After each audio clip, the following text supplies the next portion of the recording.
conversar um pouco com a Tita sobre o trabalho dela e aí depois falar para ela mesma introduzir os dois convidados, porque são convidados dela.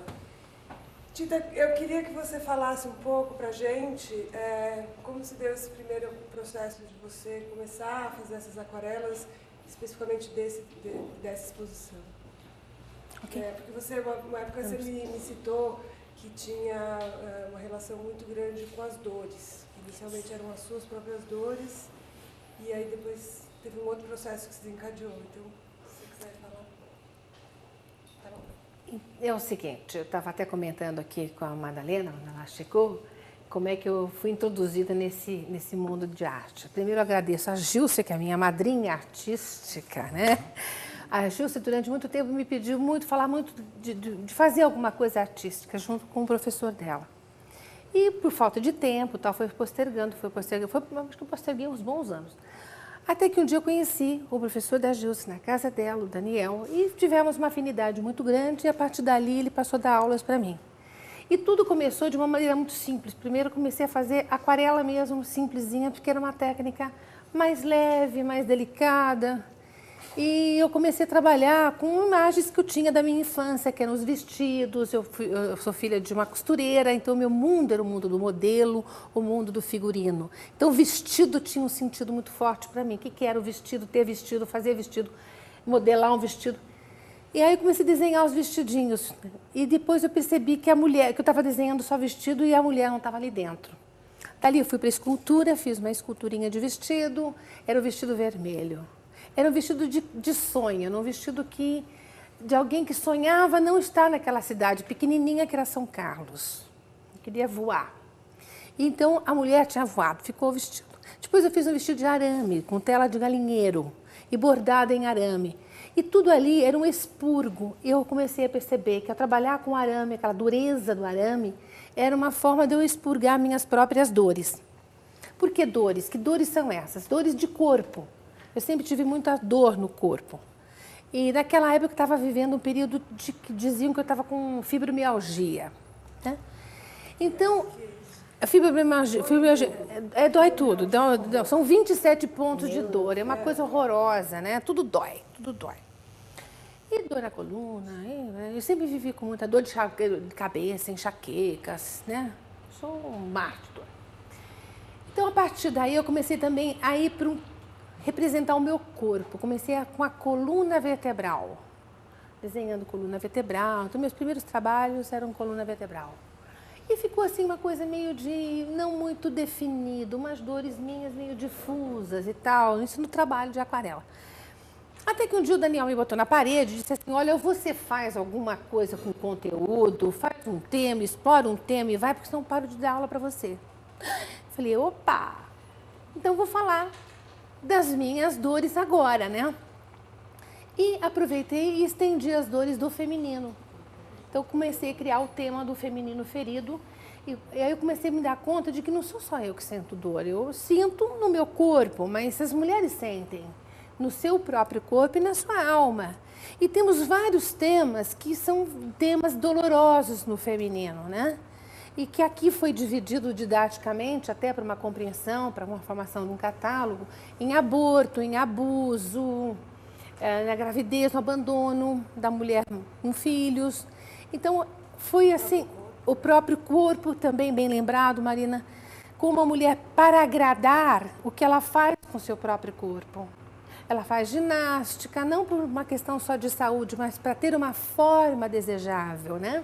Tem um padrão de desejo onde ela gosta de idealizado, né? Exato. Então, esse corpo tem que estar dentro de formas perfeitas. Então, a mulher vai procurar, através da ginástica, depois através da lipoaspiração, da plástica, das dietas todas, manter esta forma idealizada. Então, é uma maneira também, e ela se machuca com isso. Depois também tem a questão do aborto. Posso ter, não posso ter, quero ter um filho, não tem quem suporte essa gestação comigo. Também vira um drama, uma dor. Né? Outras vezes a mulher tem filhos e quer continuar dentro de um processo de casamento, tem que cuidar dos filhos, mas não pode, o companheiro foi embora, o casamento se rompeu. Então é toda uma nova configuração da sua sociedade básica, né? Sempre marcada também com muito sofrimento. Enfim, aí eu comecei a trabalhar isso e eu fui aparecendo. Então vocês vão notar que no meu trabalho, cada pincelada é uma pancada. Né? Ela tem uma expressão de dor, né? É engraçado porque você também me disse uma vez que você achava que você queria ter um trabalho delicado, né? E que no fundo de delicado não tem muita coisa, né? Pois é, eu até achava que era delicado o trabalho. Um dia eu convidei o Ianos para conhecer o meu trabalho, até para fazer uma avaliação, um olhar de fora, um olhar de um especialista em alma humana, porque ele é um terapeuta, trabalha muito com o corpo e tal. E o Ianos foi em casa, né? E foi conhecer o meu trabalho. Eu não me lembro a expressão dele, lá no jardinzinho, no fundo, né? Tá vendo lá? Olha minhas aquarelinhas, né? Eu tô achando que eu tava fazendo com açúcar, né? Ele falou assim, nossa, ele botou a mão na cabeça, ele falou, nossa, que coisa forte. Eu falei, nossa, você acha que é forte? Ele falou, muito forte. Aí eu mesma comecei a ver a minha obra com outro olhar. Isso o Daniel sempre dizia, o seu trabalho não é um trabalho assim, simples, é um trabalho muito profundo. E é muito profundo mesmo. Porque é aquilo de querer falar de algo que você não pode pegar, né? Você não pega, você só sente. Trabalhar o sentido das coisas, né? Eu acho que essa é a parte que é muito interessante, porque existe o processo terapêutico, né, que as pacientes te revelam, te fazem esses depoimentos e no seu processo artístico você transcreve isso para a aquarela e faz essas revelações, né, de uma outra maneira, como se fossem radiografias da alma delas, né, do corpo, das cicatrizes todas que você enxerga nelas. Né? E tem uma coisa interessante também que eu gostaria de colocar, que é o seguinte. Uma vez eu fui visitar uma amiga e essa minha amiga disse para outra, a Tita faz umas pinturas. E essa senhora, uma senhora da sociedade e tal, estava tudo muito elegante, disse assim para mim, mas você não faz aquelas coisas horríveis não, né? Eu falei, como assim? Essas coisas dolorosas, essas coisas difíceis da gente a ver. E eu fiquei tão sem graça, porque eu falei, acho que eu faço, mas eu não posso falar nada.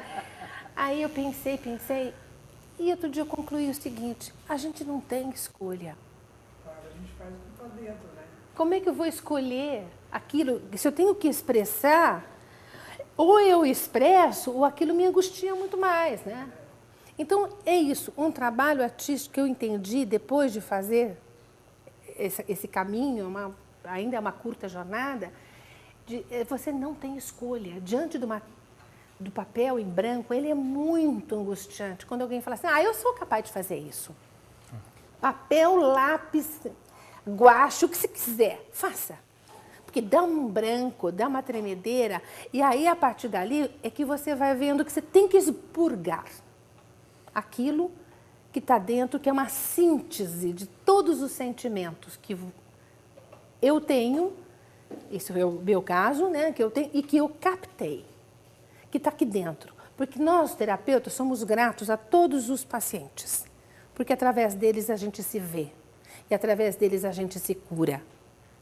Então, como nós não curamos ninguém, a gente apenas é um processo, não é uma passagem, não é? Meus terapeutas aqui do lado, os facilitadores do processo, mas quem cai ganhando nessa história somos nós, né? Quer dizer, eles também ganham, mas a gente teve a oportunidade de fazer a nossa grande e belíssima transformação.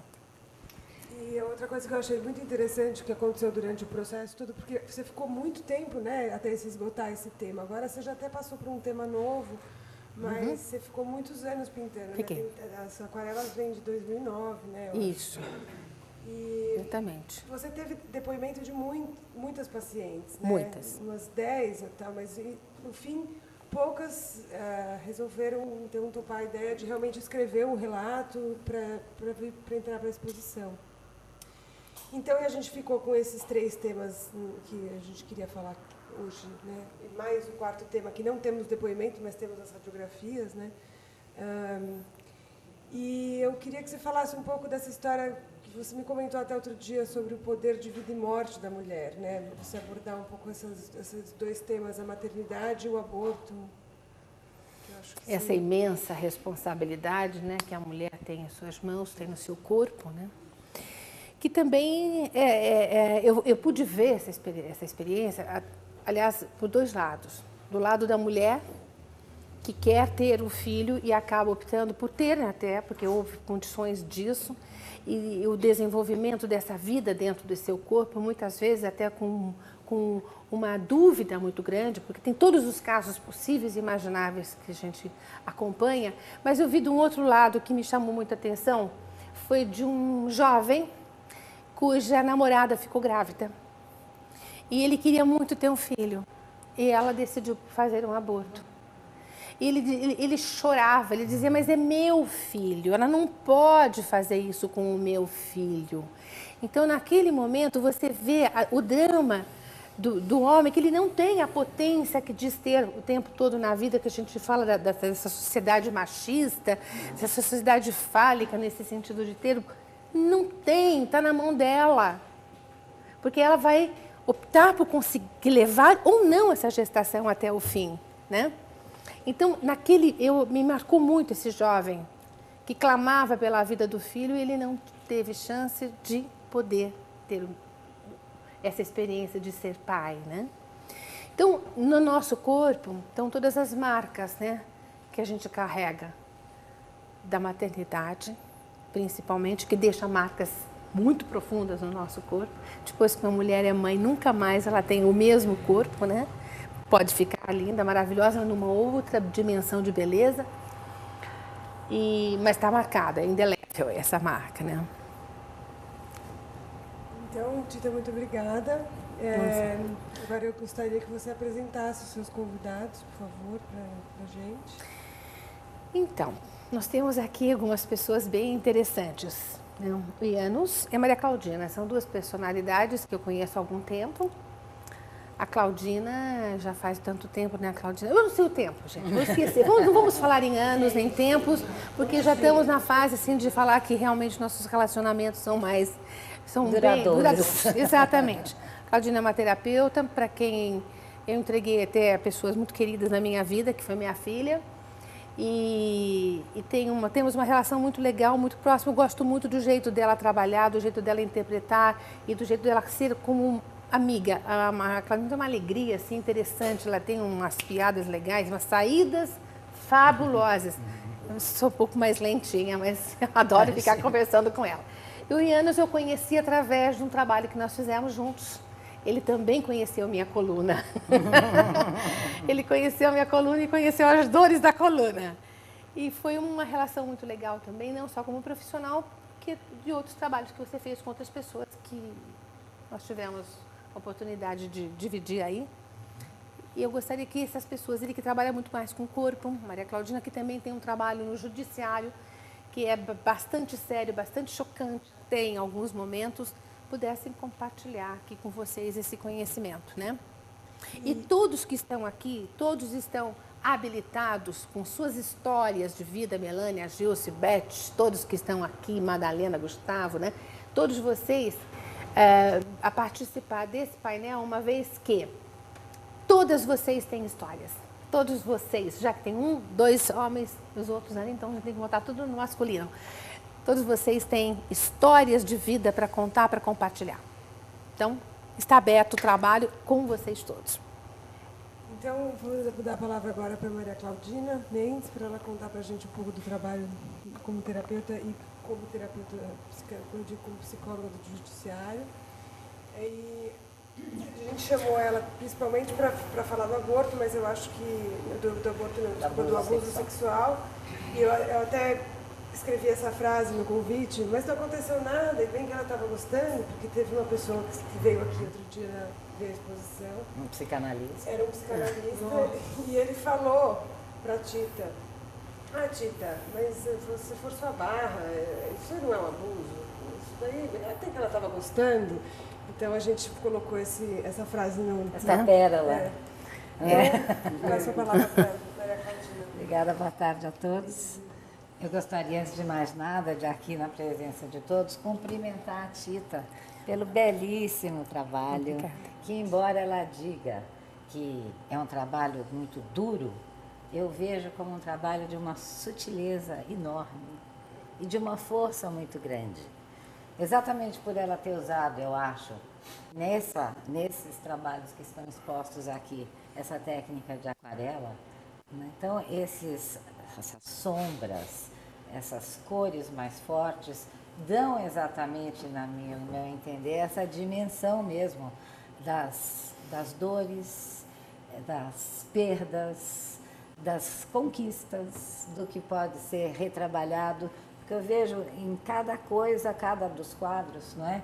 Então, dores que podem levar uma mulher a somatizar as suas mágoas e a desenvolver até doenças autoimunes como câncer, herpes e, enfim, uma série de outras, né?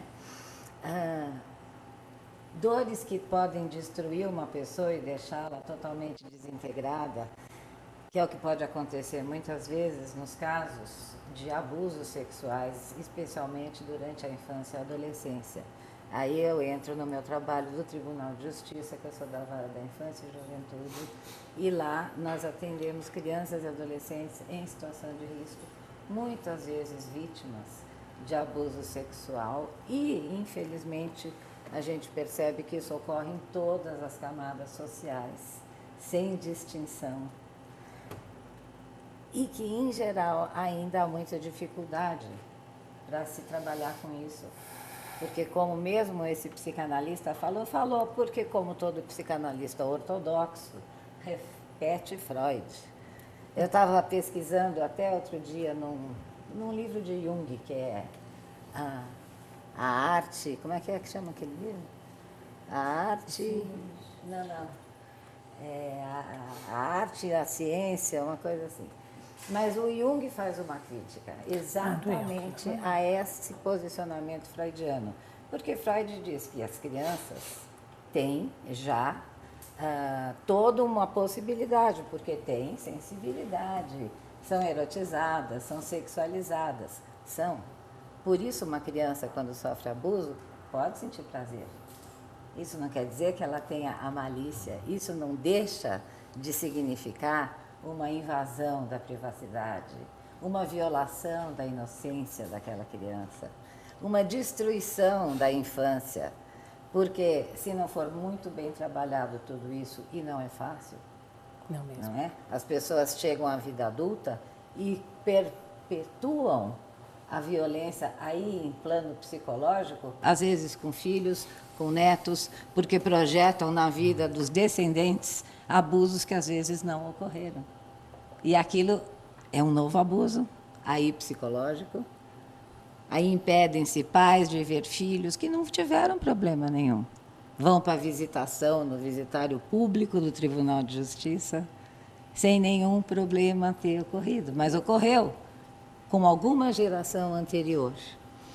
Então, voltando para o trabalho da Tita, eu percebo aí a beleza do que ela consegue fazer, de captar não só das próprias dores e das próprias angústias que todos temos, mas também das pessoas com quem ela trabalha, essa sensibilidade de captar o que é mais pesado, o que é mais difícil, o que pode ser reconstruído.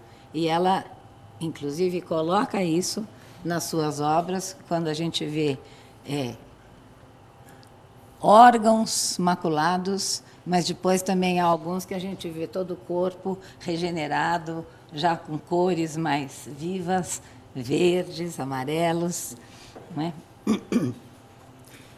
E é mesmo, como disse Sir Bernard Shaw, que era um filósofo inglês e intelectual, ele faz um paralelo entre o espelho e a arte, dizendo que o espelho reflete o rosto das pessoas, o corpo físico das pessoas, e a arte reflete a alma. Eu achei muito adequado para o que nós estamos vendo aqui hoje. Muito bem. Reflete. Então, só voltando para finalizar a minha fala, a questão da criança que sente pode sentir prazer. Prazer é uma coisa, violação de direitos é outra muito diferente. Violação da infância, desrespeitar a inocência, isso tem consequências trágicas, catastróficas. Pode destruir o sentido de identidade pessoal, pode levar a uma depressão profunda na maturidade e pode, no extremo, chegar ao suicídio. Muito obrigada, Maria Claudina, realmente com a tua experiência e a tua sensibilidade, você também conseguiu ver coisas, nuances, né? Que isso que é o grande interessante da arte, né? Como ela reflete também o que está dentro de nós, cada um vai ver aquilo que é possível ver, captar o que é possível captar. Você deu uma captação, você foi maravilhoso do meu trabalho, muito obrigada. Obrigada, Maria Claudina. Então, eu gostaria de passar a palavra para o Janus Goetze. Não, Goetze. Andreas Goetze. Eu coloquei o título dele como Idiopatias ou Somatizações, porque, na verdade, existe essa coisa das pessoas desenvolverem doenças e os médicos não sabem o que é. Só que quando eles acabam indo aos terapeutas, talvez eles descubram que eles estão somatizando, né, como a Maria Claudina falou. E como ele é psicólogo clínico e terapeuta corporal, eu acho que ele é perfeito para falar sobre isso. Então, por favor. Boa tarde. É um prazer muito grande de estar aqui com vocês. E eu sou um homem de muita sorte. Eu sempre digo isso, muita sorte. Porque eu fui convidado para um almoço. E nesse almoço foram me apresentadas algumas telas que estão aqui. E ao eu vislumbrar essas telas, eu intuí e falei para ela, por que você não mostra isso para mais pessoas, além de eu estar vendo, outras pessoas pudessem ver essas telas, né? E eis que as telas estão aqui, expostas, e eu me permito colocar duas coisas. Quando eu me identifico como psicólogo, eu gosto muito do significado dessa palavra. Então vamos começar. Psique é alma, e logia é estudo. Então, nunca eu me vi como alguém estudando comportamentos. E sim, alguém que olhava uma alma. E Jung também colocou com muita clareza que quando uma alma está na frente de outras almas, que o coração da gente, portanto a coragem esteja presente, para a gente não usar técnicas, e sim conversar. E é o que eu pretendo fazer. E na minha frente tem um coração muito bonito ali, naquela lilás, ali em cima, se vocês podem observar, e cuore, né? Coragem, coragem de trazer isso à tona. Isso é um ato de coragem. E aí eu queria falar da mulher.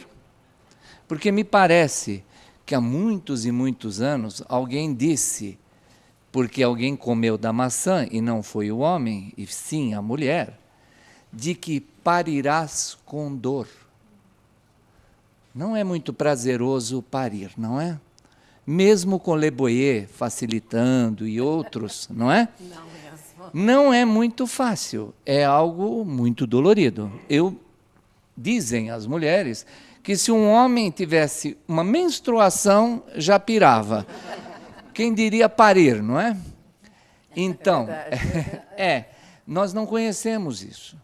Agora, dentro do consultório, tanto homens como mulheres trazem o seu corpo. E esse corpo tem um significado, portanto, um signo. A palavra significado vem daí também, do signo, né? Nunca me esqueço que numa palestra eu sou um homem de muita sorte e o meu pai avô era o Sandor, que trouxe para o Brasil a psicologia junguiana. E ele me disse várias vezes, né, que era muito importante conhecer as palavras. E numa das palestras do Sandor, ele falou que a cabeça, era para jovens médicos, que a cabeça também era, na astrologia, Áries. E um médico levantou a mão e disse, aqui estamos numa situação extremamente científica e eu não considero a astrologia uma ciência. Então ele pegou a lousa e escreveu considerar, segundo os astros. Considerar ou não considerar significa levar em conta os astros. Aí esse jovem médico levantou, foi-se embora, e no caminho ele falou, primeiro mecanismo de defesa do ego é negação, é ir embora da palestra. Então vamos lá. O corpo, ele por si só, conta a história da pessoa para quem sabe ler este corpo. E existem várias técnicas, existem vários profissionais que cuidaram disso. Eu, particularmente, gosto muito e me especializei, de alguma forma, por assim dizer, da coluna vertebral. E boa parte dos trabalhos iniciais, como ela mesma colocou, eram sobre a coluna. E isso que nós estamos vendo é um reflexo do humano, da dificuldade que o humano tem de compreender que homem é uma psicologia, é um ser, e a mulher é outra psicologia e outro ser. E de tanto eu atender a mulher, eu tive o prazer de entrar em contato com uma psicologia nova, que não é a minha. E nessa compreensão, eu sempre coloquei como uma grande possibilidade de criação. E um homem e uma mulher juntos, a primeira forma mais democrática de criação que eles têm é a procriação. É a possibilidade de se integrar através do ato sexual com o outro.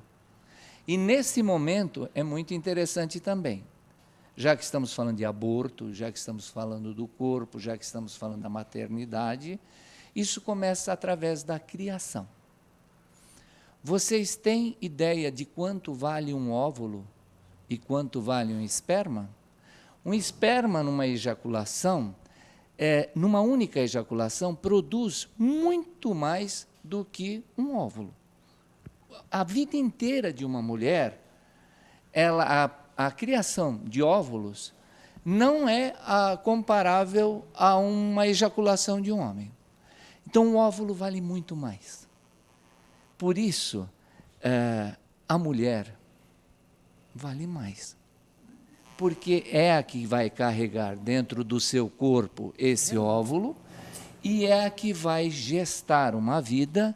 E, nesse sentido, não é? A maioria dos psicólogos que eu conheci, que eu julgo interessantes, Winnicott, Jung, etc., sempre valorizaram mais a mulher, até no sentido da psique. Psique é alma, é feminino. E logia é masculino. E a psique vem antes da logia. Então, já que estamos em minoria, não é, senhores homens? Saímos dela. E vocês viram aqueles filmes do Almodóvar? O homem, de alguma forma, sempre quer voltar para dentro da mulher. É uma busca. E, através dessas obras e desse feminino tão estampado, eu voltei um pouco para dentro da mulher. Muito obrigada. Maravilha, Yanos, muito obrigado. Olha, vocês dois merecem ser aplaudidos. Né? Realmente, muito bem colocado. Maria Claudinha e Yanos, fantástico. Muito obrigada, gente. Agora eu acho que a gente pode abrir para o público, para vocês fazerem perguntas. Para completar opiniões. E até falarem o que vocês acham do trabalho da Tita. Você fiquem à vontade. Alguém tem uma pergunta?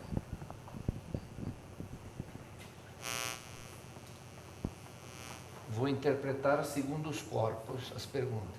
Para deixar todo mundo bem à vontade. Eu tenho uma pergunta. Eu tenho, na verdade, uma para cada um dos convidados. Para a Maria Claudinha, eu queria que você contasse um pouco mais quais são esses tipos de... até para as pessoas saberem, por exemplo, quais são os sintomas, talvez, sabe, de uma pessoa, de uma criança que tenha sofrido abusos, para as pessoas começarem a poder reconhecer, porque até no depoimento, se vocês escutarem, A mãe acha, não, a minha mãe não acreditou em mim porque disse que eu tinha uma imaginação muito fértil. E provavelmente essa pessoa deve ter desenvolvido características, né? Isso é comum, não é? A mãe não acreditar. Acontece bastante. Lamentavelmente. Lamentavelmente. Acontece, às vezes, até mais quando é um segundo companheiro ou terceiro que não é pai da criança. Geralmente é dentro de casa. Muitas vezes dentro de casa. Então. Você quer dizer, né? Alguém próximo, tio. Ou familiares próximos, até irmãos. É considerado abuso sexual entre irmãos quando há uma diferença de pelo menos 5 anos. Porque, claro, que crianças pequenas podem também fazer pequenos jogos de exploração sexual, que não é abuso.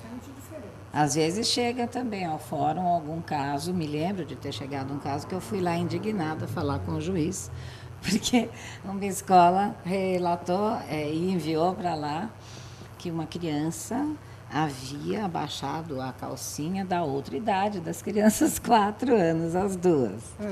Quer dizer, não era abuso, né? Era uma situação meramente exploratória, né?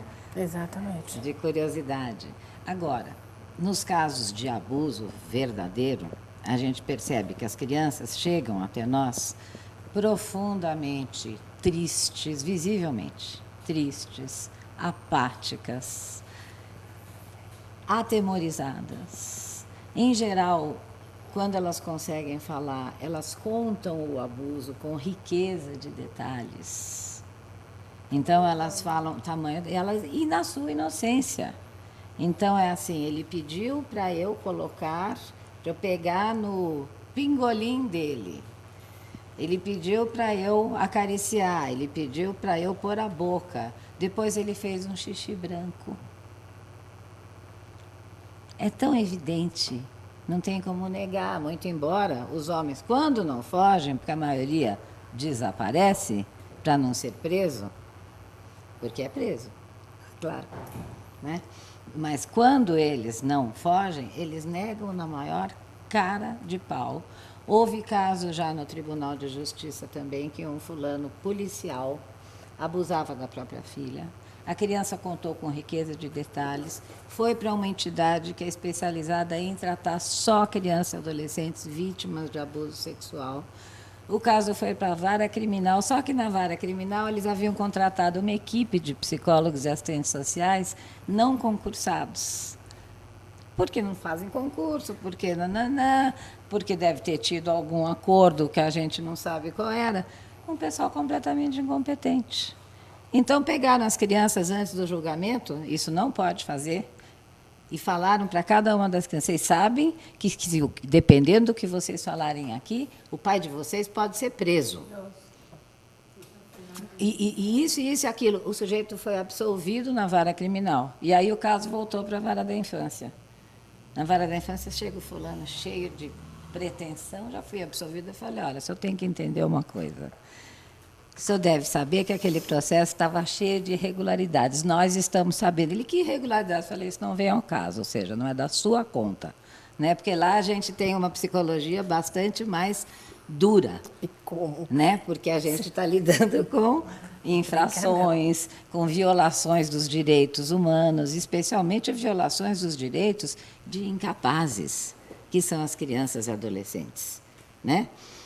E os adultos são muito cruéis com essas crianças e esses adolescentes.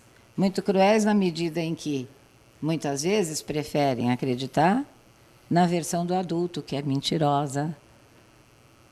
E os abusos não são só de ordem psicológica, fisiológica, sexual, mas também pegam, atingem o psicológico das pessoas, a alma das pessoas. Né? A alma fica corrompida. É como se a tessitura da alma se esgarçasse. E eu vejo isso exatamente nesses esmaecimentos, nesses sombreados que a Tita fez tão bem. Eu gostaria até de completar essa pergunta com relação a como você percebe no adulto, por exemplo, a característica do ser abusado. Nós temos que lembrar que uma criança abusada, ela vai tentar preservar esse padrão de abuso a vida toda. Então, muitas vezes, quando você percebe que a pessoa está relatando para você fatos onde ela foi abusada, na vida adulta, né? Você desconfia. Se você fizer a busca histórica da origem deste abuso, é lá atrás. Ela já está, é como se ela tivesse gravado aquilo. É a forma como ela tem de se relacionar com o mundo, uma maneira abusiva. Ela é abusada e permitindo, se envolvendo em relações com um abusador, formando uma dupla de trabalho. Outra pessoa que deve conhecer bem esses casos é a Gilce, inclusive, que trabalha com constelação familiar e trabalha também com a figura do abusador e abusado, né? Trabalho. Mas eu queria relatar para você como você está falando de crianças e de... Enfim, eu trabalhei por um tempo, era até estagiária, quando eu fazia arte-terapia, num abrigo municipal, né, AME. E lá, um dia que eu fui, tinha uma criança chorando, tinha 5 anos. Aí eles pediram que eu olhasse a criança, que eu pudesse atender a criança, enfim, porque ela queria o pai, mas ela tinha sido abusada pelo pai. E é muito interessante isso. Mas ela sentia a falta era do pai e não da mãe. E eu me lembro, tinha psicólogos que ficavam, mas seu pai não é bom, ele não serve, ele é mau para você. Aquele negócio me violentou, porque, na verdade, o que eu percebi que o único contato que essa criança tinha a nível de afeto era com esse pai, porque a mãe trabalhava fora. É outra história. Então, eu falei assim, eu não vou compor com elas dessa forma. Aí eu me lembro que eu fiz um trabalho com ela, então, dentro da arte-terapia, então eu peguei e falei assim, olha, vamos desenhar, vamos fazer alguma coisa? Eu falei, o que eu posso ajudá-la nesse momento é que ela possa expressar algo que seja importante para ela. Então, eu coloquei uma música africana, que aí me lembrou um pouco Jung, né, de traumas, assim, aquelas danças africanas. Eu tinha uma música africana. Eu falei, vamos desenhar com essa música? Aí você dança e desenha. Aí ela foi começar a desenhar e começou a bater os pés e a falar. E, de repente, ela estava contando a história do lobo mau, do nada. Sabe, a história do lobo mau era do pai. Então, assim, foi a forma delicada de permitir que ela expressasse, né, aquela dor, aquela falta, e a raiva contida, porque, né, ela não sabe que ela está com raiva daquele abusador. Então, eu acho que é uma situação difícil, delicada. E aí, na verdade, ela, às vezes, não se masturbava com um sabonete, porque ela sentia falta daquele toque de carinho, que podia ser até acompanhado com bala, ou então ela chamava os meninos, 5 anos. Então, como é que vocês... Isso eu queria até devolver essa pergunta para você, que eu tenho outras coisas de constelação. Como é que vocês lidam com isso? No caso desse, lá no judiciário, por exemplo, ela foi afastada do pai, ela está num abrigo, a mãe não pode estar com ela. Então, como é que é visto esse pai, como é que é visto essa situação? Porque ela foi condenada lá no abrigo, que o pai dela era mau. Eu falo, o único vínculo que ela tem é o pai, apesar de... Como é que vocês lidam com isso? A criança precisa. A criança, por ser considerada incapaz, exatamente porque ela não tem a possibilidade de discriminar o que é certo e o que é errado. Não é? Então, ela tem que ser defendida, protegida desse pai. Talvez não dessa maneira, porque isso é uma outra violação, né, das crenças dela. Não é? Mas a criança pequena, quando é abusada por um ser, por alguém de quem ela gosta, ela não vai nem entender aquilo, num primeiro momento, como abuso. Eu tive um paciente de consultório, isso não foi nem no judiciário, adulto. Uma pessoa inteligente, culta, boa pessoa, bom caráter, e que sofreu abuso sexual na infância. O irmão mais velho abusou dele. E o fulano é hipócrita. Então, quando ele cresceu e ele se tornou gay, ele contava, mas eu não sabia o que estava acontecendo, eu não entendia aquilo. E esse menino não teve proteção de ninguém, porque não havia abertura na família dele para ele contar para ninguém. E quando ele, já em terapia, adulto, com mais de 30 anos, resolveu por conta própria pôr a mãe a par desses acontecimentos, a mãe ficou horrorizada. Quer dizer, e também não o apoiou. Por absoluta falta de saber como. Né? O que fazer? As crianças têm que ser tratadas. Tratadas como? Muitas vezes através da arte, né? Porque a arte promove com essa delicadeza a possibilidade de se colocar, de expressar, para depois poder elaborar alguma coisa, não é? Como ela falou em constelação, eu não vou contar tudo, mas apenas um trabalho que eu fiz outro dia, que é uma ferramenta, a constelação familiar também, né? Vem à luz, né? Porque a gente não está vendo. Então, numa individual com uma cliente, ela veio assim, olha, eu sei que eu fiz abortos, eu queria ver isso, etc. e tal, porque alguém falou que, né, para ela que não era bom, que ela tinha que incluir, tal. Mas eu fiquei escutando a história dela. E ela me contou de ausências que ela tinha. Ausências, de repente ela ficava... E por 10 anos eu tinha tomado o remédio como fosse uma epilepsia. Mas depois de 10 anos tiraram o remédio porque as ausências continuavam. Então não era uma epilepsia, enfim. E eu percebi que era por esse caminho. Eu falei assim, a coisa mais importante que eu estou percebendo é a gente começar pelas suas ausências. Porque eu acho que esse é um sintoma importante que a gente tem que trabalhar. Mas tinha sido muito interessante, quando ela falou do primeiro aborto que ela fez, ela falou assim, eu amava o meu namorado e ele meio forçou, foi muito violento. Foi o primeiro namorado, eu engravidei e fiz o aborto. Eu falei, como? O primeiro namorado amava, foi uma violência? Que história é essa? A coisa já me ficou no ar.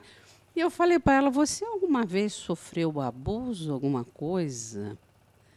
Ela ficou assim, foi embora, tal. Aí veio para a gente constelar o sintoma. E realmente, quer dizer, como é que eu constelo? Eu coloquei ela e coloquei os sintomas. Que sintoma é esse? Não sabemos, vamos tentar ver. E, de repente, com o desenvolver do trabalho e tal, esse sintoma era o irmão mais velho dela. Aí veio a lembrança, toda a história, sim, que ela tinha sido abusada pelo irmão mais velho. E qual foi a defesa dela? Né? Esqueceu. Ela simplesmente esqueceu. A memória apagou como defesa. E quando eu fui colocar o pai e a mãe, para a gente ver como é que se a mãe poderia protegê-lo, a mãe protegia o irmão. Olha, a história veio à tona. Mas, enfim, isso foi uma coisa que acompanhou. Ela tem quase 50 anos. Então, que, na verdade, o que eu podia dizer para ela agora? Agora, você já sabe o que aconteceu com você. Porque ela, nesse momento, ela tem uma cisão com a criança interior dela. Né? Ela estava totalmente separada. Aí o trabalho também foi de trazer essa criança, essa força, enfim. E esse feminino. O feminino, exatamente, exatamente. Exatamente, exatamente. Então, o trabalho então, foi conduzido nessa linha. Foi muito nessa linha dela se abraçar, se gostar. E a mãe, não há nada que pudesse ser feito. Né? Porque ali haviam outras histórias. Mas o mais importante agora, você sabe. Então, agora você pode lembrar do que te aconteceu, né? E sair disso. E eu já a vi 2 vezes depois, ela está muito bem. Ela falou, agora eu sei, agora eu lembro, mas isso já foi. Eu falei, isso já foi. Então, mas é interessante... Mas, assim, a somatização, né? Acho que é essa a história. Quer dizer, você não quer entrar em contato com a dor. É bem o seu trabalho, né? Quais são as dores? Ela tem uma dor do feminino ferido, né? Da violência que foi, e ela somatizou. A criança tinha muito medo, né? Não tinha com quem falar. Então, eu acho que tem tudo a ver. Olhando isso aí, eu me lembrei. Não, as ausências é exatamente isso, né? Ela tem várias ausências. Eu falei, agora acabou. Ela falou, agora acabou. Foi um trabalho assim que... Enfim, isso aí. Tudo bem. Quem mais? Alguém mais tem alguma pergunta sobre esse tema? Não? Só um minuto. Ela perguntou qual é o tema que a Tita está trabalhando agora. Eu agora. estou realmente iniciando o trabalho, mas é interessante, eu estou numa interface, né? Como é que é? Uma entre-safra. Uma entre-safra. Por quê? Porque quando eu comecei a escutar as pessoas que estavam assistindo, vendo essa exposição, eu também senti necessidade de começar a ir para um outro nível desta. Embora o outro que está lá também tenha a ver com alguns aspectos feridos, mas estão um pouquinho mais suaves, mas eu senti assim, poxa, interessante, parece que eu tenho que dar agora uma complemento. É uma sensação minha, porque não é que alguém me pediu, ninguém me encomendou nada. Sentida, isso não pode ter sido em vão. Foi a frase que veio para mim. Não pode ter sido em vão, não pode ser em vão no desenvolvimento da mulher. Tudo isso tem que significar algo, né? E a mulher precisa ir adiante disso, porque nosso processo não para, nosso processo evolutivo continua, né? Então, ainda estou gestando. Estou gestando, né? Eu acho que um pouco você falou, eu vejo assim, tá maravilhoso o trabalho, assim, a técnica da aquarela dá uma leveza, é um assunto tão duro, ao mesmo tempo eu olho e falo, mas como é bonito, como é leve, assim, como né, você pode transcender essa história, você conseguiu colocar de uma forma... Por isso que eu tenho que gestar Nem bem. você fica baixo, mas também eu fico... Não é isso, me faz até lembrar que é muito a sensação que a gente tem lá no fórum, quando vem em casa, sempre os casos de abuso sexual, vem sempre com uma determinação para serem atendidos com a maior brevidade possível. Então, a gente marca para a mesma semana, para a semana seguinte, para 2 dias depois de receber aquela notificação.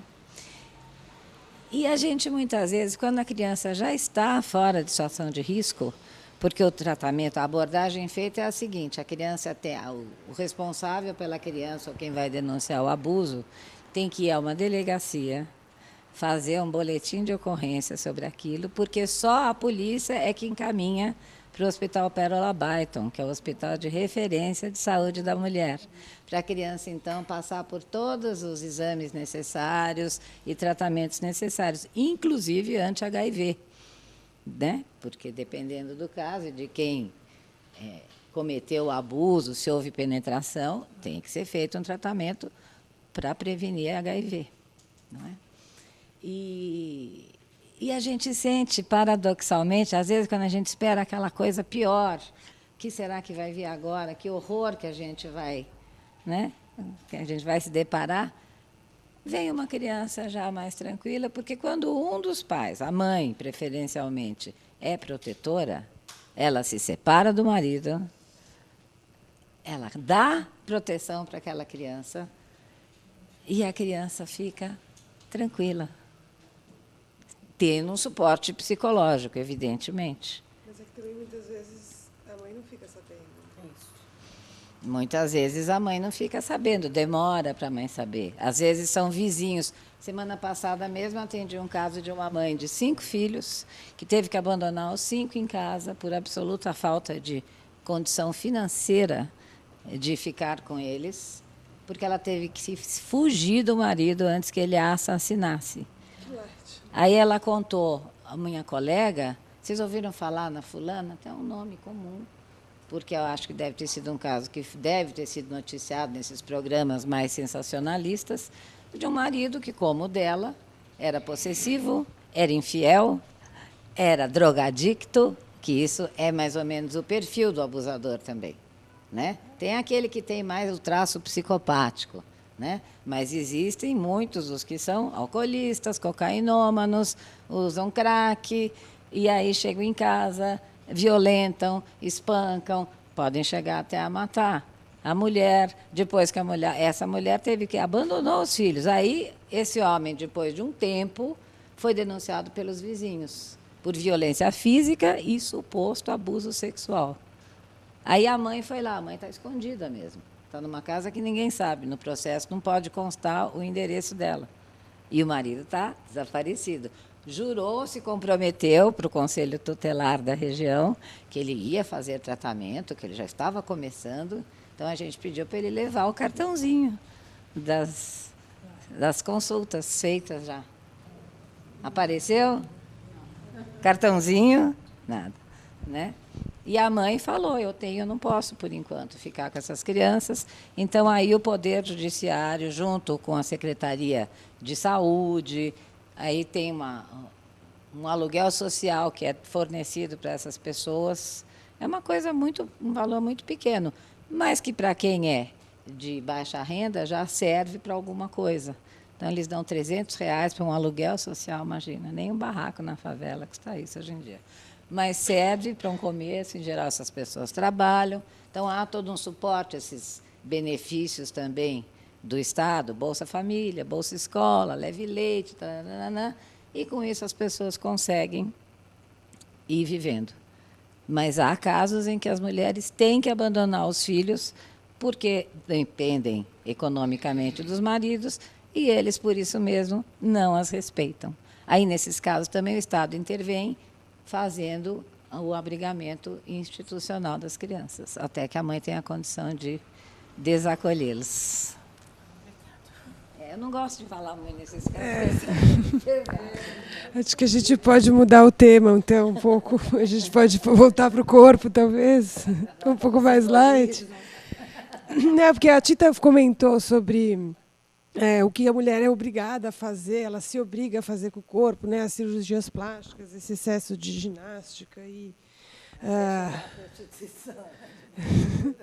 e tentar fazer, né, chegar mais próximo desse modelo, né, que existe na mídia, que todo mundo quer seguir. Que é um modelo que faz com que a mulher se transforme num mero objeto, né? Então, se não tiver as medidas, eu tenho um cunhado pintor pernambucano, e ele, quando era mais jovem, ele falava assim, aqui tem que preencher o padrão da praia. Ou seja, ele e os amigos, quando jovens, não cumprimentavam quem estivesse fora de medidas adequadas, assim, para o conceito estético de beleza. Claro que era uma brincadeira, era uma ironia, mas muitas pessoas pensam assim até hoje. De verdade. Sim, a gente vê até também esses filmes, Bruna, Surfistinha, por que fez tanto sucesso? Porque corresponde à realidade, à vida como ela é. Né? As pessoas, por que as mulheres entram nessa história? Nesse condicionamento de que tem que ser linda, magrinha, cinturinha, bumbumzinho arrebitado, e chega um absurdo de ir colocando botox, não é? Botox no rosto, botox no beiço, botox na bunda, botox... A pessoa vira um monstro, sem expressão. A alma já não transparece, né? Porque não há possibilidade de riso, de franzir a testa, para expressar qualquer coisa, qualquer sentimento. Então, eu acho que isso faz parte ainda do domínio masculino, patriarcal, machista, sobre a sociedade. Não sei o que você acha, Janos. Bom, vamos ouvir o Janos agora, porque agora... Vamos trazer um pouco a sardinha para o outro lado. Recentemente eu atendi uma paciente, uma moça muito bonita. Ela tinha os traços muito bonitos, ela quase não tinha seios e cortava o cabelo Joãozinho, bem curtinho, casada com 2 filhos. Relato dessa moça. De vez em quando o meu marido se droga, e eram de classe alta, ambos com pais, no caso dela, psicólogos, no caso dele, médicos, mãe e pai. E ele se drogava violentamente com cocaína e entrava num prostíbulo, sumia, o dinheiro dele sumia da conta, cartão de crédito, depois de 6, 7 dias ele reaparecia e pedia perdão. Aliás, vamos chegar no Bert Hellinger daqui a pouco. E pedia perdão. E eu, curioso com essa história, perguntei para ela, como é o sexo entre vocês? Ela falou, é normal, vai bem, inclusive a gente teve filhos. Eu falei, tem algo que você estranhe? Ela falou, realmente tem. Quando nós estamos fazendo amor, ele pede para eu beijar os seios dele. Muito. Ele pede muito para que eu beije os seios dele. Aí eu falei, da próxima vez, aprofunde-se um pouco nisso. além de beijar os seios, pergunte o que ele sente, quem que ele está vendo beijar os seios. E aí ele disse, um menino. E aí eu falei, eu quero o casal no meu consultório. E quando veio o casal, eu chamei o menino, porque já tinha dados de que a mãe dele tinha seios grandes, era uma mulher muito bonita, e, fechando o ciclo, que ela comprava lingeries para a minha paciente usar com esse filho, e, tipo um bingo, durante 3 anos, dos 17 aos 20, esse rapaz mantinha uma relação incestuosa com a mãe. E não era uma criança, era um rapaz de 17 anos. E o pai estava dentro da casa. Eu acho que eu sei quem é. E quando eu esclareci isso, o casamento foi-se, mas ele parou de se drogar e tem uma outra vida. Portanto, o abuso não é uma característica do masculino. Não, sobre o feminino, não. É também do feminino. Muitas irmãs também iniciam os jovens. Babás é muito comum. O Sandor falava, as pessoas ficavam impressionadas. Uma criança que chora muito, menino, a babá fazendo sexo oral nele acalma. E elas aprendem isso rapidinho. Então, quando a gente discute sexualidade, eu acho que aqui ficou bem claro. A criança tem sexualidade, a criança se masturba, a criança adora que seja tocada. A questão é, quem vai fazer esse toque? Está no mesmo nível ou é um adulto? Porque eu não falei que adulto está acima do nível da criança, porque nesse aspecto está num outro nível, a criança está dentro de um sagrado que as pessoas não compreendem, e Jung, inclusive, até os 7 anos de idade, sequer tratava as crianças, chamava os pais. Falava que as crianças vivem no inconsciente dos pais, portanto, até aquela idade, elas deveriam ser preservadas, não deveriam ser tratadas. Mas aí sim, a constelação me trouxe uma visão. Eu sempre fui um homem de muita sorte. E dessa vez eu conheci o Bert Hellinger, porque eu tive uma filha que eu não sabia que eu tinha, de uma relação extraconjugal. Eu, na época, era casado e tive uma relação extraconjugal com uma moça, também casada, e e nós tivemos um filho, só que ela era casada, eu era casado.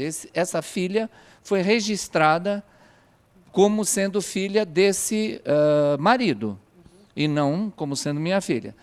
E dentro de uma constelação familiar isso veio à tona, eu fui procurado, eles já estavam separados, eu imediatamente me prontifiquei a fazer um exame de DNA, e quando eu cheguei no fórum, que eu nunca tinha visto essa moça, ela tinha 18 anos, aí quando eu a vi, eu falei para a mãe dela, eu só preciso falar 5 minutos com ela antes de qualquer exame. E chamei ela e falei, você é minha filha, independente de qualquer exame que a gente vai fazer, você é a cara da sua irmã. Então eu sei já que você é minha filha. Então saiba que o exame agora é uma mera formalidade. E fizemos o exame, quando entramos para fazer o exame, a mulher que colheu o exame falou, nunca vi isso aqui. Porque as pessoas entram aqui brigando, xingando, e vocês estão entrando abraçados e você já assumindo que é sua filha. E, em função disso, eu resolvi entender do que é. Porque a Tita tinha me dito naquele almoço, faça constelação, faça constelação. E eu falava para a Tita, eu morro de medo disso. É o desconhecido. A gente morre de medo porque não conhece. Era o desconhecido. Até que, em função disso, eu fui fazer a constelação familiar. E aí eu aprendi, como eu falei, parirás com dor, tem outra coisa que eu acho muito bonito na religião, que é não julgais, não faça julgamento. E dentro da constelação familiar, eu vi isso nu e cru. que para existir um certo, tem que haver um errado. E como nós vivemos dentro de um mundo que, para a gente descobrir que estamos doentes, a gente precisa conhecer a saúde, enfim, que a gente precisa do fundo e da forma para distinguir as coisas, me parece que, de fato, a gente precisa do que a gente chama de bem e do mal para estarmos falando, inclusive, dessas histórias que a gente está comentando. Então, o que eu mais adorei nesse trabalho do Bert foi o perdão. Um perdão incondicional a todos. A quem foi abusado, ao abusador. E a mim, eu me senti muito perdoado. Porque eu também, de uma certa forma, cometi um abuso com a minha ex-mulher. E com quem eu fui falar, explicar que tinha tido uma filha, etc. e tal.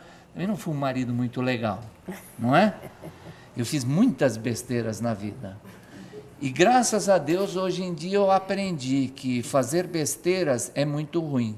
Mas aprender com elas e se perdoar e estar aqui presente e pedir desculpas para as mulheres, que é o que eu estou tentando fazer aqui desde o começo, não é? Então, por favor, me perdoem, mas é esse o depoimento. Muito bem, está perdoada. Perdoado.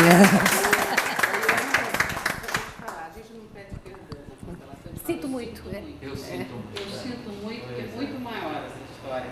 E a gente trabalha com a força do amor. Então, o amor, É lindo. se não trabalha em seu julgamento, a força do amor é realmente É o que pode jogar para frente. libera e junta o que estava separado. Muito bem.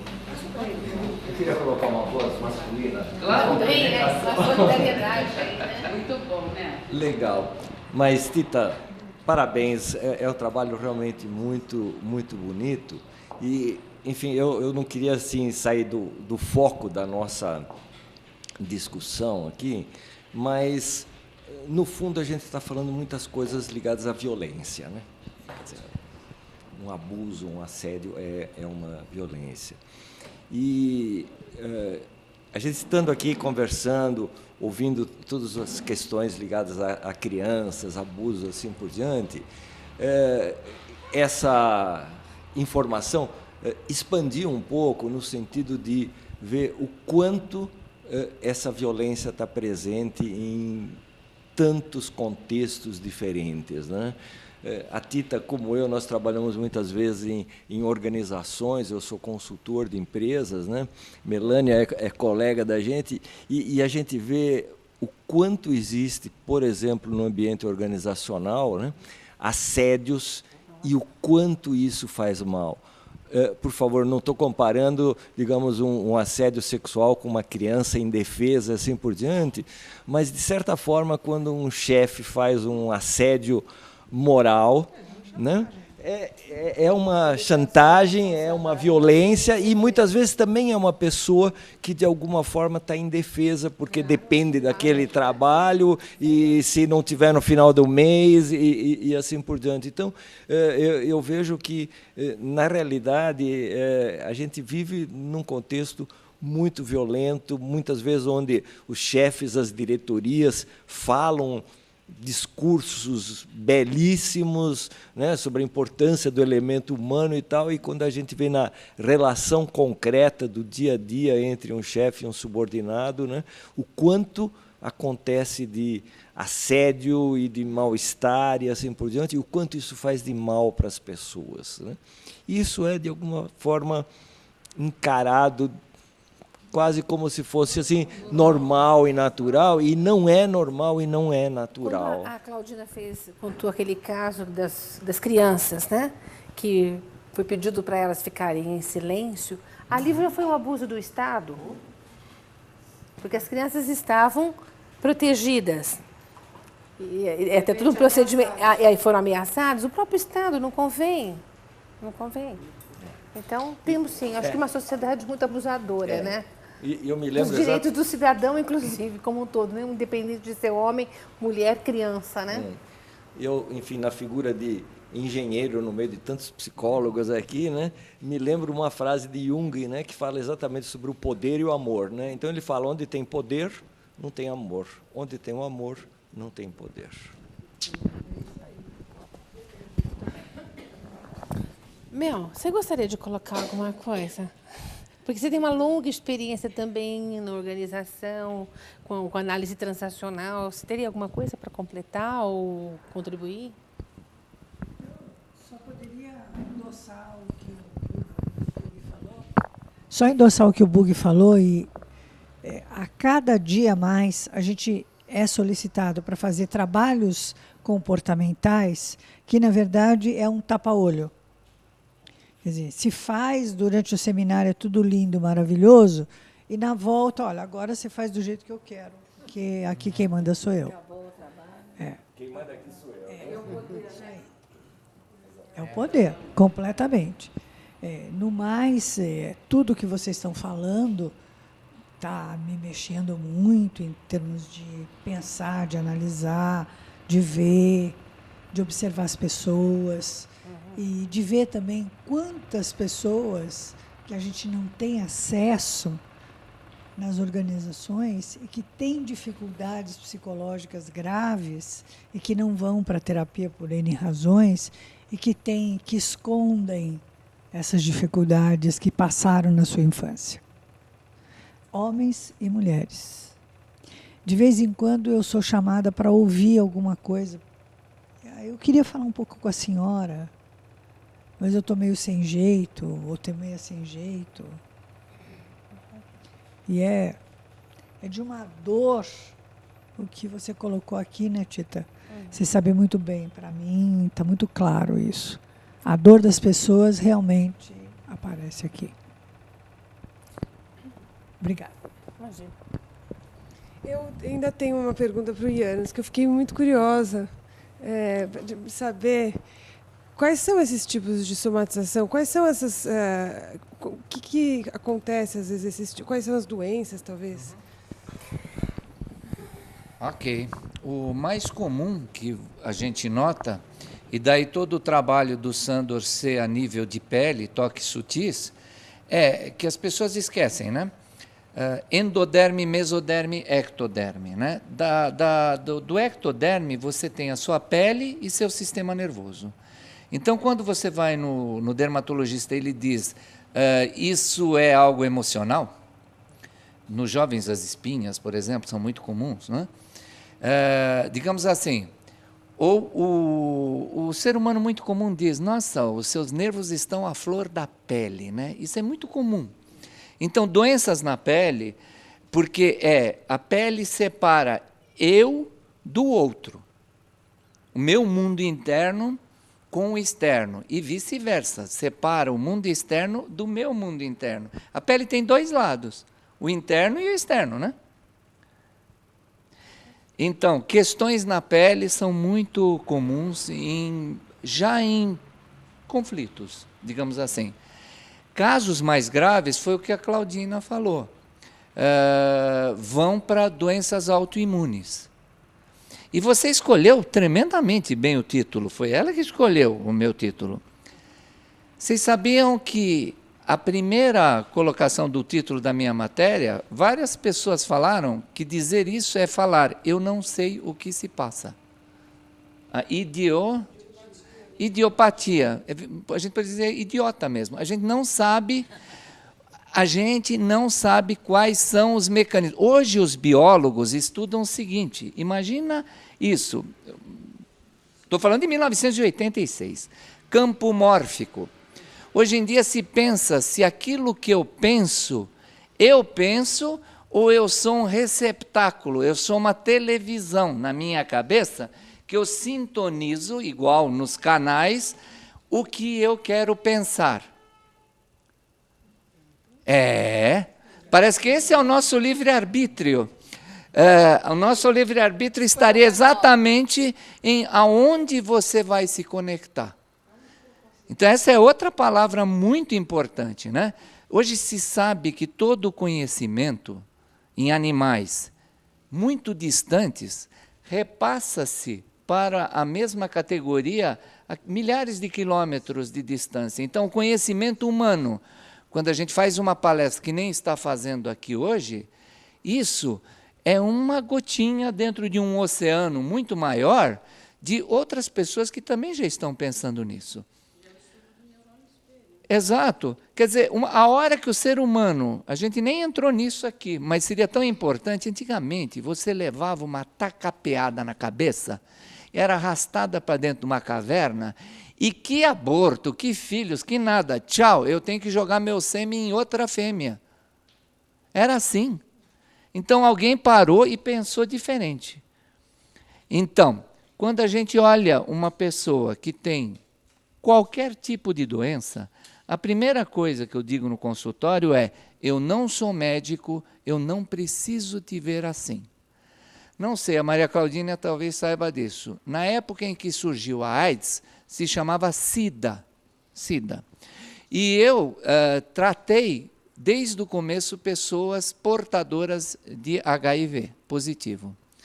E fui chamado para fazer todo um trabalho dentro do Emílio Ribas, onde era permitido que qualquer um que quisesse fazer com os doentes terminais, porque isso também é fantástico. Fulano é terminal, e quem que não é? Você acha que porque você é jovem não é terminal? Então, quem é? Quer dizer, termos médicos para dizer coisas e que as pessoas compram. Quem não lembra que o Cazuza viveu X anos e aquele outro ator da Globo, que agora me foge o nome, morreu em um mês, com toda a sintomatologia. Lauro Corona morreu em um mês. Por quê? Porque ele se decretou com o terminal. Então, observa, quando o paciente chega, eu falo para ele, isso são nomenclaturas, isso são formas de dizer algo que está acontecendo com você. Mas aqui nós vamos ver de outra forma. Nós vamos abordar isso de um outro jeito. Porque médicos, remédios, isso tudo você tem e deve tratar dessa forma. Aqui nós vamos tratar de outra forma. Então, a primeira coisa que você observa é que começa a haver esperança. Porque pode ser um câncer, pode ser um lúpus e pode ser N coisas. E uma das coisas mais interessantes pode ser morte. E aí, quem disse que a morte não faz parte da vida? E as pessoas sempre querem prolongar. Como se isso fosse um ato de carinho, de atenuar a dor, eu acho que sim. Mas salvar quem? Às vezes o hospital, porque a pessoa está entubada, tomando sangue e pagando na UTI 3, 4 mil reais no mínimo por dia. Então ela me fez uma pergunta objetiva: que tipo de doenças a gente nota somáticas? Né? Soma é corpo. Então, todas as doenças são somáticas. Agora, psicossomáticas, que foi o que ela perguntou, da alma. A alma vive dentro desse corpo, e esse corpo, muitas vezes, por esse livre-arbítrio não estar funcionando bem, não interessa a essa alma. O self da pessoa começa a se desligar deste ego. E uma vez eu perguntei para o Sandor, caramba, uma vida, né? Como é que pode se perder uma vida? Ele falou, uma vida? Se Deus fosse humano, uma vida seria uma inspiração de Deus. Nem expiração, eu perguntei para o Sandor. Ele falou, não, só... E acabou a vida. E a gente acha, que é muito importante. Buda viveu não sei quantas para chegar onde chegou, e também outro dia nós estávamos discutindo, ele abandonou uma mulher, e abandonou um filho, e as pessoas não falam muito disso. Eu nem vou dar uma pitadinha que eu não resisto. Atendi recentemente um rapaz indicado pelo Instituto Sede Sapiência, onde eu trabalho, um rapaz de 30 e poucos anos, 3 filhos, sérios problemas, vontade de suicídio.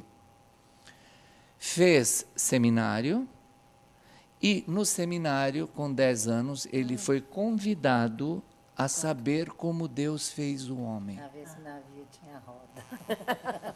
E o padre tirou o membro e fez ele masturbar, e ele falou que com 15 anos ele desistiu porque ele estava querendo que ele engolisse o homem.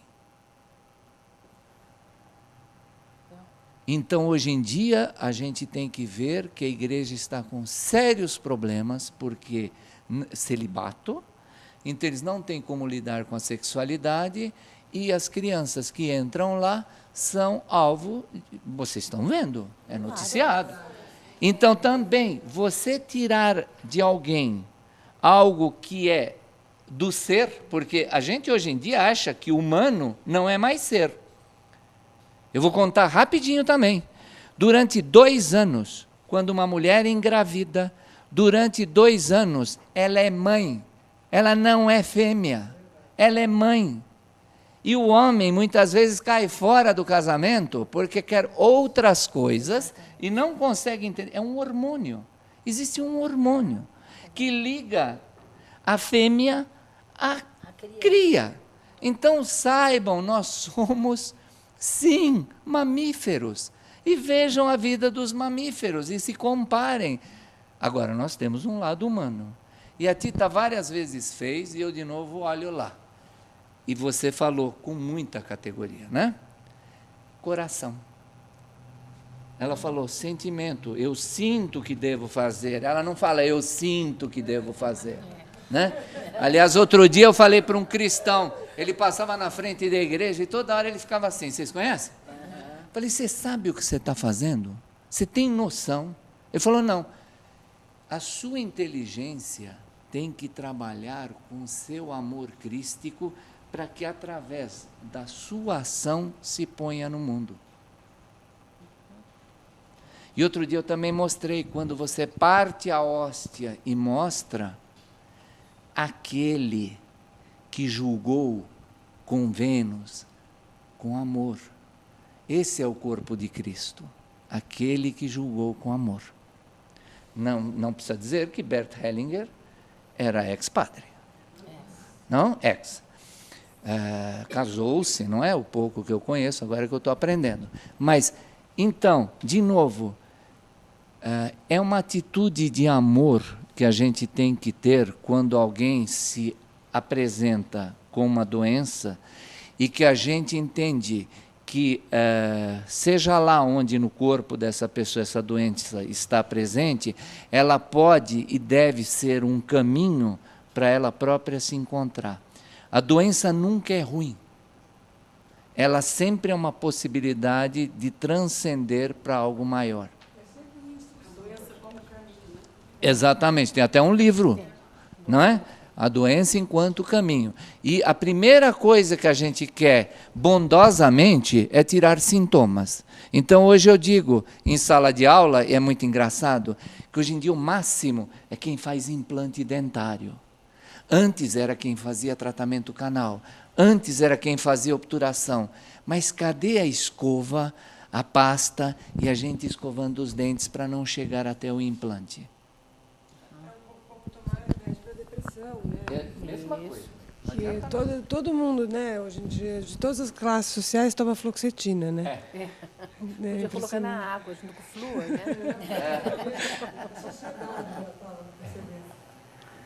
Alguém, como é que vocês estão? Vocês estão cansados? Ai, eu estou adorando. Também estou gostando muito. Tita, você tem mais perguntas para fazer para eles? Olha, eu ficaria aqui a noite inteira puxando do Janus todo esse conhecimento e essa... Eu não sabia que você falava tão gostoso assim. Ai, que delícia. Muito bom. Tem muita coisa para colaborar. A Claudina tem coisas para colaborar. Primeiro eu quero agradecer vocês, eu quero agradecer a Marina também, porque este espaço é uma ideia dela. Eu acho que é pertinente você contar um pouquinho do seu caminho para chegar aqui, porque você é uma mulher que fez uma longa jornada para chegar a concretizar uma ideia, que é a primeira no Brasil assim. A minha formação, eu comecei estudando direito, porque minha família é toda de advogados, né? E era o que eu conhecia, o que eu sabia. Mas sempre teve, dentro de casa, a arte sempre foi muito presente. O meu avô paterno sempre teve muitos amigos artistas, apesar de eu não tê-lo conhecido, porque ele faleceu, eu nem tinha nascido. Essa história toda sempre foi muito presente. A mulher dele foi uma curadora também do MAN, ajudou a fundar o MAN. E eles foram eles ajudaram a criar a Bienal, junto com o Titilo, enfim. Então, sempre existiu muito. E na minha casa sempre teve muita obra de arte, muito quadro, enfim. E eu sempre tive essa vontade de trabalhar com arte, mas eu não sabia muito bem. Então, eu fui estudar desenho industrial, que era uma coisa ainda um pouco racional, né? Mas ela já tinha o lado artístico. E aí, eu acabei optando por abandonar o direito e fiquei trabalhando como designer, fui para fotografia, até que chegou um momento em que eu vi que realmente o que me interessava era trabalhar com os artistas, mas juntando esses dois lados, né? O meu lado, talvez, muito sensível para a arte, mas também essa coisa organizacional, enfim, e de criar um ambiente onde essas coisas pudessem acontecer. Então, inicialmente, eu até tive uma ideia de alugar uma casa, que eu morava em cima, embaixo eu queria fazer como se fosse um espaço expositivo, tinha uma cozinha que eu idealizava como um café, que as pessoas pudessem cozinhar. E atrás tinha um jardim maravilhoso, com uma mesa comprida, que eu imaginava acontecer em cursos, enfim. Só que era uma região da cidade, aqui atrás, que não podia ter nada comercial. E eu fiquei meio com medo, né, de tomar uma multa, enfim, qualquer coisa assim. E aí eu acabei dando uma patinada nessa história e eu descobri também que eu precisava me aprimorar, né, nessas histórias todas. Então, que eu precisava estudar mais fotografia, se eu quisesse realmente seguir esse caminho, e estudar um pouco mais de artes plásticas. Então, eu resolvi fazer coisas fora do Brasil. Então, eu trabalhei no museu, depois eu fiz um mestrado, tudo isso para conseguir chegar num nível de conhecimento em que eu pudesse realmente fazer uma coisa mais profissional. E quando eu estava fazendo esse mestrado, eu encontrei exatamente esse tipo de espaço que eu imaginava aqui, que era um embrião, né, disso que eu estou fazendo agora, que são esses espaços alternativos de arte, onde a arte é entendida mais como uma prática, não tanto só apenas como um objeto comercial. Então, a gente está aqui hoje debatendo um tema e a gente está criando conhecimento, né? A gente está falando sobre a arte, mas englobando assuntos sociais. E isso, para mim, é muito mais rico do que simplesmente ter uma galeria onde eu vou vender quadros e o artista e eu vamos ganhar dinheiro e todo mundo fica feliz. Porque isso é só a comodização da arte, né? A gente fica apenas na commodity e existe um sério problema, acho que na nossa sociedade, desse consumismo, né? Que a gente é muito consumista. E claro que eu acho que a gente tem que continuar vendendo arte mesmo, porque os artistas precisam sobreviver e eu também, a galeria, enfim. Mas para mim é muito rico ter vocês aqui hoje e ter vocês falando, porque eu acho que é isso que é o espírito desse espaço, é justamente esse de trazer as pessoas e fazer aqui um ponto de encontro, onde ideias, né, e debates. E eu sou super aberta a sugestões. Se as pessoas quiserem falar, olha, eu tenho uma palestra de um tema interessante que eu acho que sempre, porque, obviamente, tem que se relacionar com a arte de alguma maneira, né? Não vamos falar sobre sei lá, uma coisa muito distante, mas até, sei lá, uma pessoa que quer falar sobre economia, se tem uma pessoa que está fazendo um trabalho de arte que se relacione com isso, às vezes é interessante ver como as coisas se fundem, né? E então é isso. Agora a gente abriu faz 15 dias hoje, né? Mais, né? 3 semanas. 2 semanas hoje. 2 semanas. Foi dia 15, né? Foi dia 15. 2 semanas. Foi dia 15. E é muito legal, porque a gente vê as pessoas passando na rua, todo mundo vem, mas o que é aqui, né? O que é uma galeria, um café? A gente é uma galeria e um café, né? Porque justamente não tem muito esse formato ainda. Eu acho que é uma coisa que o brasileiro está começando a se acostumar com essa história de ter um espaço que não é nem a casa nem o trabalho, mas que ele pode vir, trazer o computador, ficar aqui e usar o espaço, sei lá, para fazer uma reunião e tomar um vinho, ouvir uma música, enfim. E, ao mesmo tempo, ter esse diálogo, né? E o café se propõe a criar esse espaço para esse tipo de eventos. Então, eu só posso dizer que eu estou muito feliz de estar aqui com vocês. Obrigada, gente. Alguém mais? Te agradecemos, Marina. Obrigada. vocês não gostariam de fazer alguma pergunta?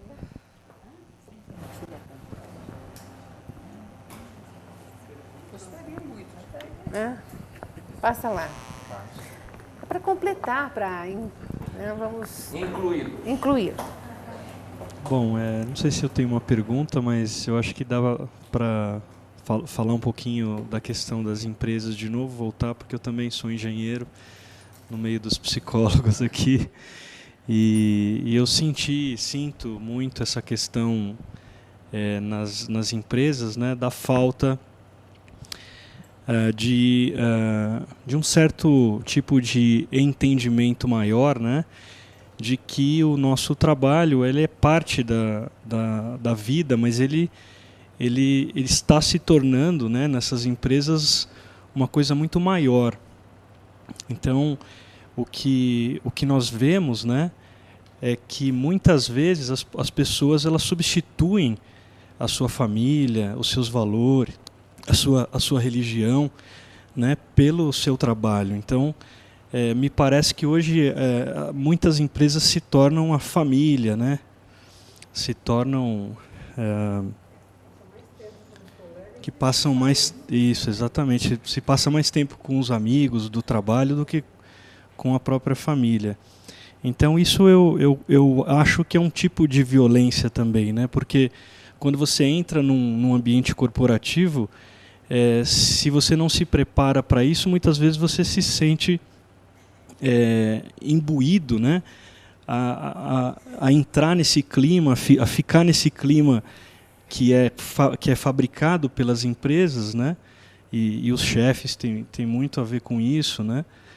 Então eu acho que é uma questão importante, né, que muita gente, principalmente em centros urbanos como São Paulo, né, a gente percebe que isso acontece cada vez mais, né, e é isso. Ok, muito obrigada. Porque a gente falou muito, né, que existe a esperança, mas e a cura? Com o trabalho que se desenvolve, né, o trabalho terapêutico, cuidando da alma, a gente cura o corpo? Muito obrigado pela pergunta. Aliás, eu gosto mais da palavra grato, né? Obrigado, a gente tem o vício, a gente não é obrigado a nada.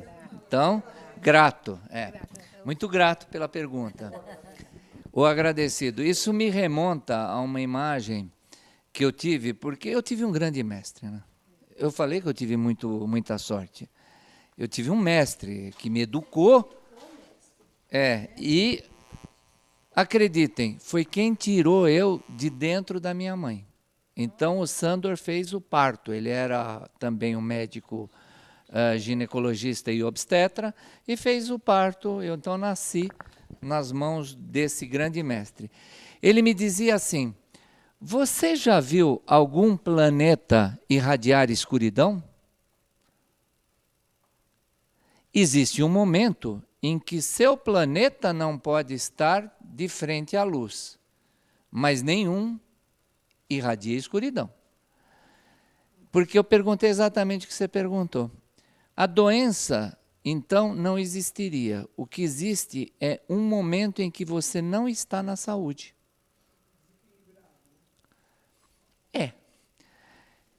Porque você não está na luz. Então, eu acredito, sinceramente, que qualquer momento da sua vida, inclusive na morte, quando você encara isso e você entende que é seu destino, as doenças deixam de existir. Eu já vi curas dentro de consultório, não só meu, de colegas e etc. Então, ditas assim impossíveis. Eu não terminei e você me trouxe de volta. Dentro desse trabalho com as pessoas com SIDA, ainda tem um paciente meu vivo. Daquela época, sem coquetel, naquela época, o dito terminal, né? E ele falava para mim uma coisa que eu nunca vou esquecer. Ele falava para mim, sabe do que eu me lembrava? Das enfermeiras, porque as enfermeiras rezavam. E eu via e ouvia essa reza. Aquilo repercutia de alguma forma dentro dele. Então, eu posso dizer para você que é muito importante você ver esperança quando você está atendendo alguém. esperança. Essa é para qualquer sintoma. Não ache que não tem jeito. Nunca ache que na sua vida algo não tem jeito. Sempre tem. E talvez o nosso grande mestre Jung mostrou claramente isso quando ele disse assim: não me importa por que você está doente, me importa para que você está doente.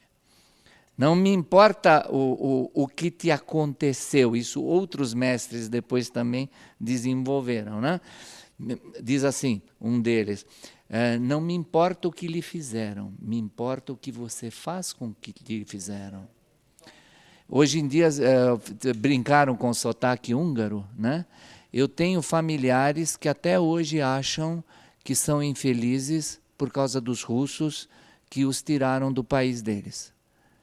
E outros que fizeram um sucesso da vida deles aqui no Brasil. E o fato foi um só, realmente os russos arrebentaram com os húngaros. E daí? Daí, isso é um fato.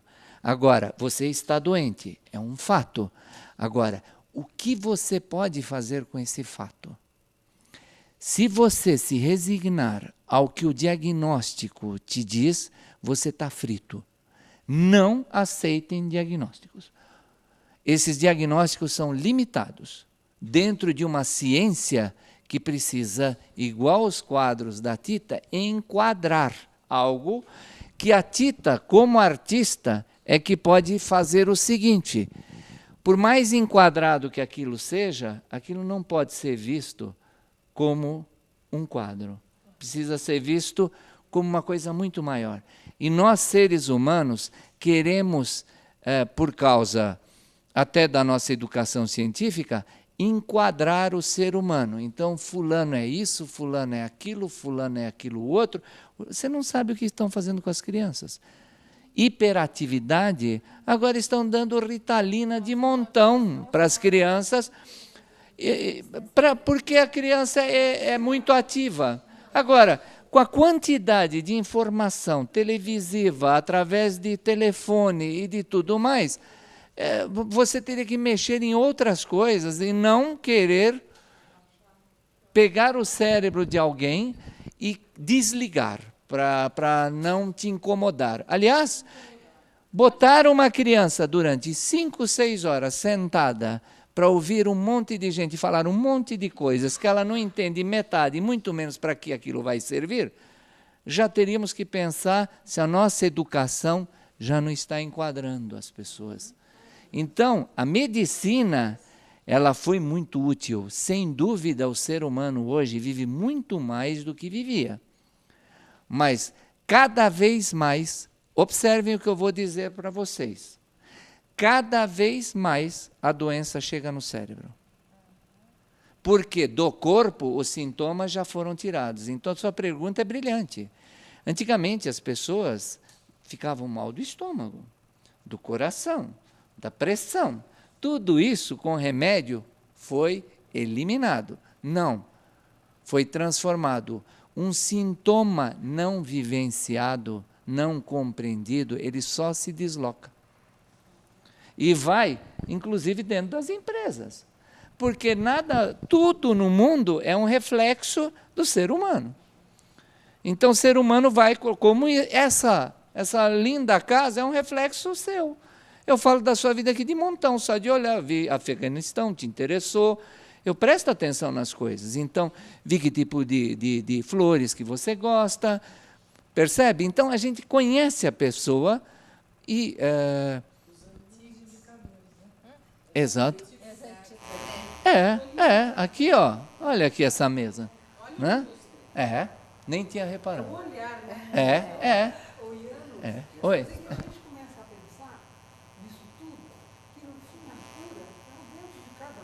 Isso. É ele que pode segurar. O médico é um ajudante. Isso. Fé. Falei forte. Fé.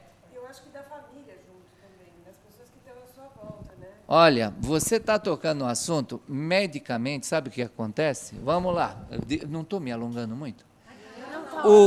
Os rins têm uma glândula, chama glândula suprarrenal, Então, até mostrei para ela que num dos quadros eu vi um rim, né? E é um feto ao mesmo tempo. Mas vamos lá. Qualquer doença que vai se manifestar num corpo, sabe como começa? Com distúrbio da glândula suprarrenal, através do quê? Olha você que é tão jovem. O ser humano é um ser, então ele foi feito ou para lutar ou para fugir. Ele nunca foi feito para ficar parado. Quando alguém congela e fica parado, não luta nem foge de algo, quero sair do emprego, não estou nem olhando para você. Quero sair do emprego, esse emprego eu já senti que não tem nada a ver comigo, não sei o que mais. Ah, mas eu preciso do dinheiro. Poder. O maior poder ainda é o dinheiro. Que para os indianos é prana, é energia psíquica, é alguém que fez algo. Para eu comprar o quadro dela, ela fez o quadro. Eu fiz um monte de massagens. Eu não posso trocar massagem por quadro, então eu faço dinheiro. Mas é o meu trabalho pelo trabalho dela. Esse seria o democrático. E não o trabalho que não resultou em nada, bolsa de valores, e que as pessoas ganham um monte de dinheiro sem ter feito nada. Mas isso é uma outra conversa, não é? Voltando para suprarrenais, você então tem o chamado estresse. Estresse significa eu tenho que lutar ou fugir. Não lutando, não fugindo, o teu corpo não interpreta que não caiu a adrenalina, caiu. Isso aumenta a sua pressão, isso faz vários distúrbios. Então, todas as doenças começam pelos rins. Rim é o que filtra o sangue. As pessoas, testemunhas de Jeová, não trocam o sangue. A crença é que no sangue você tem a essência. Aí vem vampiro, vem um monte de história que vocês podem pensar. E, vamos para a Tita, vem a menstruação. Que quando não parirás com dor, sangrarás todo mês. A gente nem entrou nisso aqui. Não vamos entrar agora. Mas filtrar o sangue é tirar o que é inadequado do adequado. Isso que o rim faz. E o rim é o órgão que corresponde à Libra, e Libra corresponde à justiça. E o rim é o órgão do medo. Qualquer homeopata que você vai falar, se está com medo, é o seu rim. Então, rim, atrás de tudo isso, é a fé. É a crença de que algo maior nos tem, e não nós temos algo maior. Então, conseguir se religar a esse maior é o que me cura. Então a cura está na religação. E aí vem a palavra religião. Mas aí você vai escolher aonde você é adulta, não precisa ser conduzida. Qual é esse meu caminho para essa minha religação? E aí você nota que povos primitivos não têm as doenças que nós temos. Só quando a gente vai lá e contamina eles. Como os índios. Então dá para perceber o quanto a humanidade está precisando tanto religar que as doenças, né, estão tomando conta de quase todos nós. E que para mim, a doença nesse sentido é uma oportunidade para você se despertar, né? Uhum. Aí a possibilidade de religião. Parece que nós estamos sendo sacudidos, né? Vamos lá, gente, acorda. O tempo acaba. Ok, Marina. Gente, eu acho que então a gente vai encerrar. Se alguém tiver mais alguma pergunta. Não? Então, eu gostaria de agradecer a todos pela presença, a vocês três por terem vindo e terem falado maravilhosamente para a gente. Muito obrigada. E obrigada, Lianos, Maria Claudina. Para você, Marina, muito obrigada pela oportunidade, porque se isso aconteceu, se essa exposição aconteceu, graças a você. Eu fiz uma partezinha. Você teve essa coragem de abrir isso para todo mundo. Né? A Tita falava assim, ai, que frio na barriga. Dá um frio. Porque exposição, gente, não é brincadeira, não. Parirás com dor. Meu foi com frio na barriga. Exatamente. Mas é um vaso. Obrigada mesmo. Obrigada por vocês também. Muito bem. Café continua. Muito obrigada. Obrigada, Enos. Maravilhoso. Muito obrigado a você. Obrigado, Claudinha. Marina, muito obrigada mesmo. Muito bom, muito bom.